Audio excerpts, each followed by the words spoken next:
aynu ku dhiganayna xafladan aadka loo soo maamusay oo aadka u quruxda badan aynu soo abaabulay ardayda maanta ay qalin jebinaysa oo gaarayaan ku dhawaad 35 arday anigoo ah marka gudoomiyaha akademiyada aan magaciisa sida hore ku sheegay daadiyaha maxamed dilaani haddaan ka sii hadlo gargaar waxaa la aasaasay 4 February sanadkan hadda aynu ku jirno 2016 ku dhawaad waxay aasaasan tahay ku dhawaad 4 bilood haddana waxaa qalin jebiyay 35 arday sidaan hore ku sheegay oo ka qaateen ama qaadan doona shahaadooyinkooda computer software-ka ujeedada ama gargaar loo aasaasay waxay tahay haddana in shay waxay tahay kadib markii aynu aragnay baahida loo qabo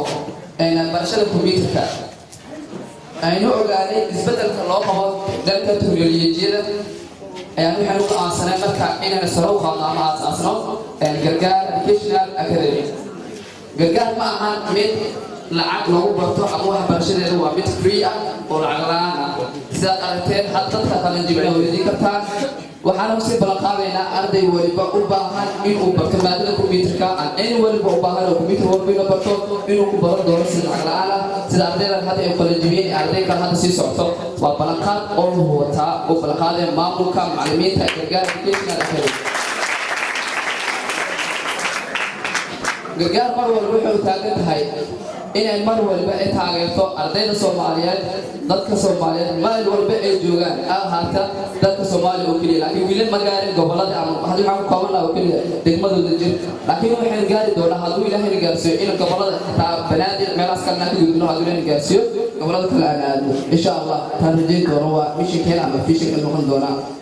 mid kale aan ku soo gabeyn doono xiltahay ama aan u bogaadin doonaa ardayda maanta shahaadada qaadatay inay san ku ekeen ama maadada oo kaliya waxaa jiri doonta haduu Ilaahay gaarsiyo barnaamij kale aan ku soo darnay sida hardware-ka oo hadda diiwaangelinteeda socoto iyo maadooyin kale oo ah barnaamijka iyo design-ka iyo multimedia ardayda kale aan weli nasiib u helin in ay hadda bartaan maadada computerka waxay u baahan qaadi doonaa inay heli doonaan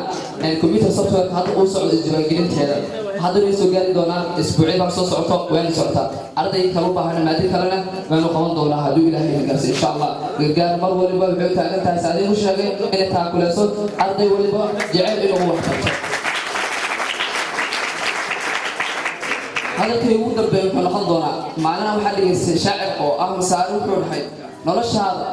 hadday ka dhiman tahay hal saac u noolow sida xayaa maxay tahay marka